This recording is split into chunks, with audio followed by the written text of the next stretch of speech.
Hello' everyone welcome to অধ্যাপনা আছাম। বহুদিনৰ মূৰত ভিডিঅ' দিবলৈ ওলাইছোঁ। বিভিন্ন ব্যস্ততাৰ কাৰণে ভিডিঅ' দিব পৰা নাছিলোঁ। তো আপকামিং যিকোনো এক্সামৰ কাৰণে ADR হওক বা বেলেগ এক্সামেই হওক, তাৰ কাৰণে আমি এতিয়া ভিডিঅ' দিবলৈ আৰম্ভ কৰিছোঁ। তো প্ৰথম এই ভিডিঅ'টোত আমি ডিছকাছ কৰিম আছাম হিষ্ট্ৰীৰ ওপৰত কেইটামান কুৱেশ্যন। তো বলক আমি কুৱেশ্যন কেইটা চাই লওঁ। ফাৰ্ষ্ট কুৱেশ্যনটোত আছে the founder of the Ahom kingdom was Ahom ৰাজ্যৰ ফাউণ্ডাৰ কোন আছিলে, মানে প্ৰতিষ্ঠাপক কোন আছিলে। তো আহোম ৰাজ্য প্ৰতিষ্ঠা কৰিছিলে। অপশ্যন কেইটা চাই লওক। চুকাফা, বিত আছে চুতাফা, চুখামফা আৰু চুলিকফা। তো এই চাৰিটা অপশ্যনৰ ভিতৰত কোনটো শুদ্ধ হ'ব, এইটো একেবাৰে বেছিক কুৱেশ্যন। আহোম ৰাজ্যৰ প্ৰতিষ্ঠাতা হ'ল সকলোৱে জানে চুকাফায়ে পাটকাই পৰ্বতৰ মাজেৰে আহি প্ৰথম আহোম ৰাজ্য প্ৰতিষ্ঠা কৰিছিলে আমাৰ বৰ্তমান অসমত। আৰু চুকাফাই কেতিয়া ষ্টাৰ্ট কৰিছিলে শাসনকাল 1228 খ্ৰীষ্টাব্দত, সেইটো মনত ৰাখিব।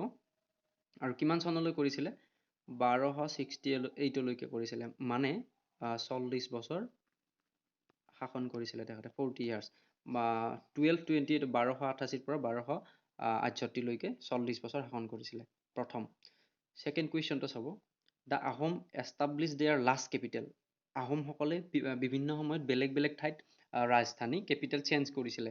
তো প্ৰথম ক'ত আছিলে, লাষ্টটো জনাৰ আগতে আমি প্ৰথমটো জানিব লাগিব। প্ৰথমটো আছিলে চৰাইদেউত। অপশ্যন কেইটা চাব। লাষ্টটো সুধিছে চৰাইদেউ, যোৰহাট, গড়গাঁও আৰু মাইবং। তো প্ৰথম আছিলে চৰাইদেউত আছিলে, তাৰপিছত ক'ত আছিলে, গড়গাঁৱত আছিলে, আৰু লাষ্টত আছিলে যোৰহাটত।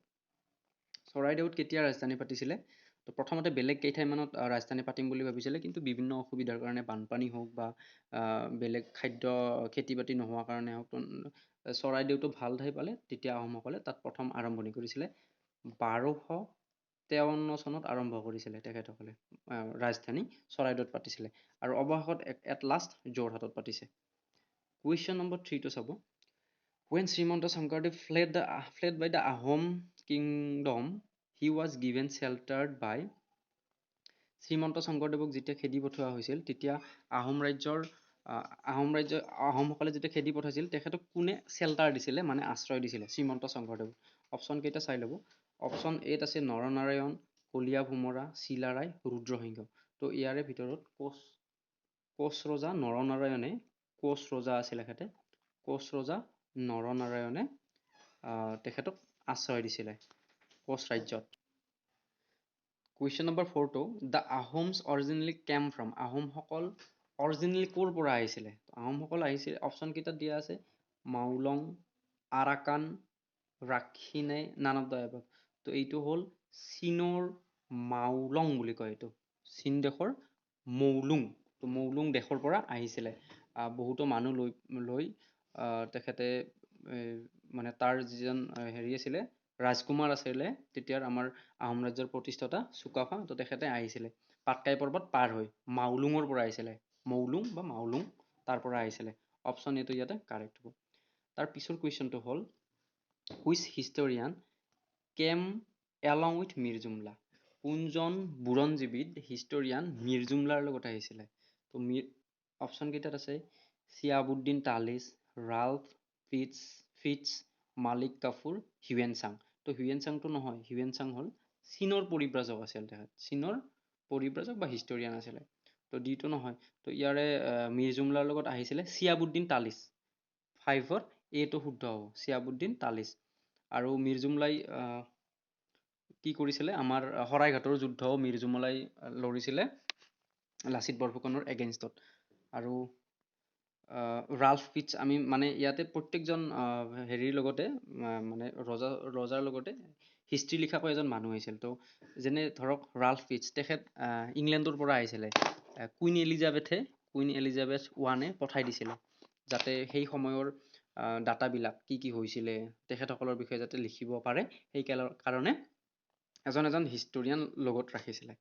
তাৰ পিছৰ কুৱেশ্যনটো, 6 কুৱেশ্যনটো, the Ahom sign which treaty with the Koches. আহোমসকলে কোচসকলৰ লগত কোনটো চুক্তি, কোনটো সন্ধি চাইন কৰিছিলে। Treaty of Asurar Ali, treaty of Majuli, treaty of Ghiladhari Ghat, none of the above. তো ইয়াৰে শুদ্ধ উত্তৰটো হ'ব treaty of Majuli. Treaty of মাজুলীটো আহোম আৰু কোচসকলৰ মাজত চাইন হৈছিলে। আহোম আৰু কোচৰ মাজত treaty of Majuli. Question number 7 টো ইম্পৰ্টেণ্ট কুৱেশ্যন এইটো APSC টো আহিছিলে, APSC প্ৰিলিমছত আহিছিলে। Upper Assam was annexed to British empire. Upper আছামখন ব্ৰিটিছ এম্পায়াৰৰ লগত কেতিয়া এনেক্স হৈছিল, সংযোজন হৈছিল, মানে লগ লাগিছিল। তো ইয়াৰ শুদ্ধ উত্তৰটো ডাইৰেক্ট মনত ৰাখক, 1838 চনত, অপশ্যন চি 1838। তেতিয়া এইটো চনত আপাৰ আছামখন ব্ৰিটিছৰ এনেক্স হৈছিলে। তাৰ পিছৰ কুৱেশ্যনটো, the person credited with resolving the Ahom conflict is. কোনজন ব্যক্তিক আহোম কনফ্লিক্ট, আহোম বিবাদটো ৰিজল্ভ কৰা, মানে সমাধান কৰা ক্ৰেডিটটো দিয়ে? Option A Kirtichandra, B Purnananda, C Kaliya Bhomora, D Badan Chandra. তো ইয়াৰে শুদ্ধ উত্তৰটো হ'ল Purnananda.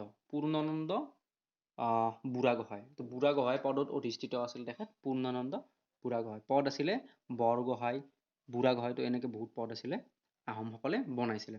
Question number 9, the revolt of 1857 in Assam was led বাই।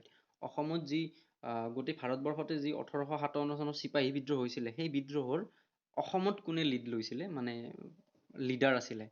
মণিৰাম দেৱান, নে হৰিনাথ ফুকন, পুৰন্দৰ সিংহ, নে কনকলতা? তো ইয়াৰে শুদ্ধ উত্তৰটো হ'ব মণিৰাম দেৱান। অসমত যি হৈছিলে 1857 চনৰ, অসমীয়া হিচাপে মণিৰাম দেৱানে লিড লৈছিলে অসমত চিপাহী বিদ্ৰোহৰ। কুৱেশ্যন নম্বৰ 10, আৰু এই ভিডিঅ'টোৰ লাষ্ট কুৱেশ্যন। এই ভিডিঅ'টো সৰু কৰিলোঁ, পিছত আমি বেছি কুৱেশ্যন ডিছকাছ কৰিম।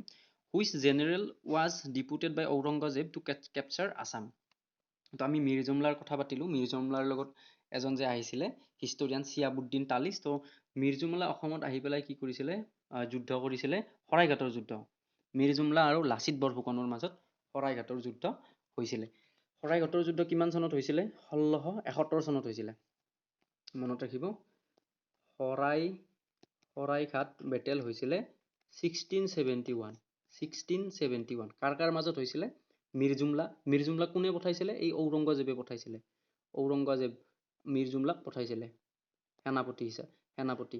তো মিৰ জুমলাৰ লগত কোন আহিছিলে? চিহাবুদ্দিন তালিচ আহিছিলে হিষ্টৰিয়ান হিচাপে, সেইটো এটা। আৰু কিমান চনত লৰিছিলে শৰাইঘাটৰ যুদ্ধ? 1671 চনত। তো এইটোৰ 10ৰ শুদ্ধ উত্তৰ হ'ব মিৰ জুমলা। তো এইটো ভিডিঅ' এইখিনিয়ে আছিলে, বেছি দীঘল নকৰোঁ। পিছত আমি আৰু বহুত আলোচনা কৰিম বিভিন্ন এক্সামৰ কাৰণে। গতিকে আপোনালোকে চেনেলটো ছাবস্ক্ৰাইব কৰি দিব। Thank U.